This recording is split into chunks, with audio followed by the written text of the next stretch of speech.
Hello guys, welcome to my channel Pinki frames. তো সকাল 10:30 প্রায় বাজতে চললো। দেখতে পাচ্ছ তোমরা, আমি টাইমটা দেখালাম। দেন একটু বাইরের ওয়েদারটা তোমাদেরকে দেখিয়ে দিই। আজ যেহেতু স্যাটারডে, তাই একটু লেট করেই উঠেছি আমি আর দিব্যেন্দু দুজনেই। বাইরের ওয়েদারটা প্রায় দেখতে পাচ্ছ মেঘলা করে আছে।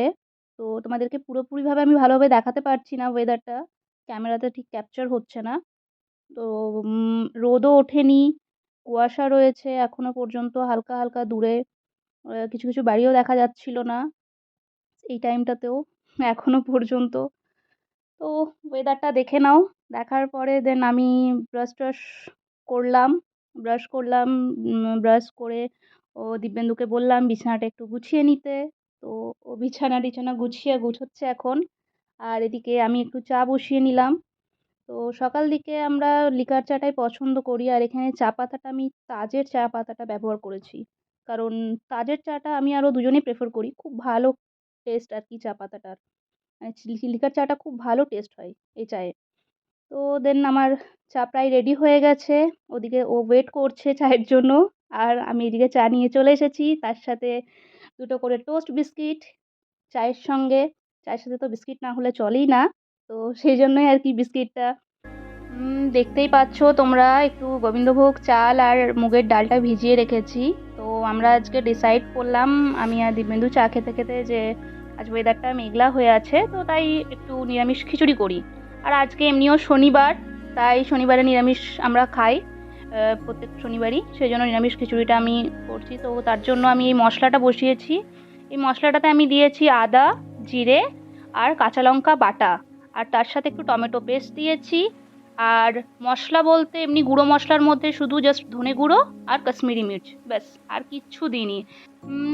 মশলাটা তো রেডি হয়ে গেছে। এবার চাল আর ডালটা মোটামুটি যখন হালকা সেদ্ধ হয়ে যাবে, তখনই মশলাটা দিয়ে আর একটু ঘি দিয়েই নামিয়ে নিলেই খিচুড়ি আমার রেডি হয়ে যাবে। এরপর খেয়ে দেয়ে আমরা একটু রিলস বানানোর জন্য রেডি হয়েছিলাম, তাই আমরা দুজন মিলে একটু ফটোশ্যুট করে নিলাম। তারপর সন্ধ্যাবেলা আবার দেখতে পাচ্ছ রেডি হয়ে গেছি আমরা মন্দিরে যাওয়ার জন্য। আজ তো শনিবার, তো তাই জন্য মহারাজ মন্দিরে আমরা গেছিলাম প্রদীপ জ্বালানোর জন্য।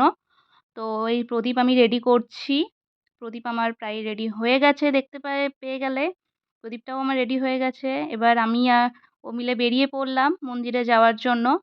আমার বাড়ির পাশেই মন্দিরটা, খুব বেশি দূরে নয়, একটু হাঁটলেই সামনেই মন্দিরটা। আর মন্দিরটা সত্যি বলতে এত সুন্দর। আর মন্দিরটার নাম হচ্ছে পাঁচ মন্দির।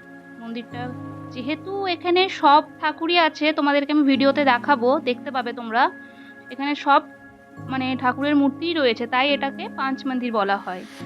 মহারাজ মন্দিরে আমরা প্রথমে চলে যাচ্ছি। মহারাজ মন্দিরে যে দেখতে পাচ্ছ, ও এখন দিব্যেন্দু এখন মহারাজের মন্দিরে প্রদীপ জ্বালাচ্ছে।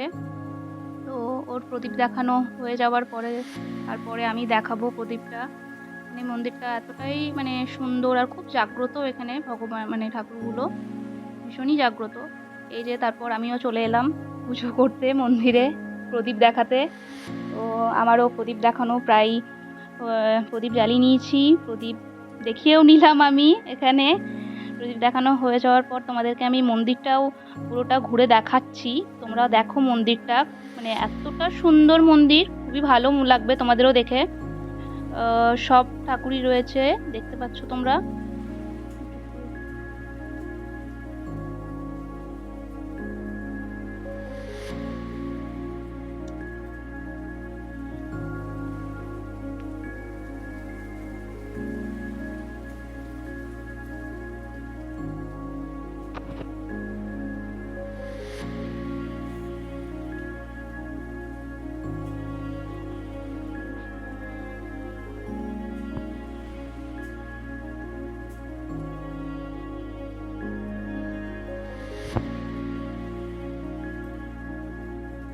দেখতে পেলে আমি সব মন্দিরটা পুরোটা ঘুরিয়ে দেখালাম তোমাদেরকে।